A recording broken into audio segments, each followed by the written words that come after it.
Boss! Boss, ano? Uy, mag-abroad ka na? Ha? Buti naman, umalis ka na dito. Sa wakas, wala ka naman tatarantado sa akin, boss. Ayun o, saan mo naman sa? Ingat ka. Oh, uy, ano yan? Nakaka-bad trip ka. Sasapakin kita, boss. Boss, putang ina, pinalayas ako sa bahay, wala daw akong bitaw. Aray ko!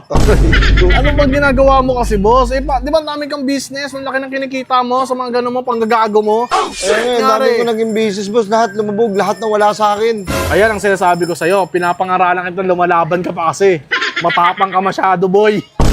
Sabi ko sa'yo, lahat ng business mo tagilid, pang sira ulo. Eh, nilalaban mo na nilalaban. Wala naman dahilan para sumuko. Hindi ako sumusuko eh. O, anong plano mo ngayon? Mag-ibang bansa ka? Buti naman, para... Dahil laki na nabudol mo sa akin. Kung... Woo! Pakisara nga yung pinto, baka may makarinig sa akin. Nahihiya ako. Wala akong may harap na mukha sa mga tao. Ay, dapat lang. Dapat lang alam mo yung ginagawa mo. Ay, mag-upload siya. Pasalubong ha. Hindi, huwag ka na bumalik. Doon ka na sa ibang bansa. Hindi. Pinalayas ako ng pamilya ko. Wala daw akong bitaw. Oo po.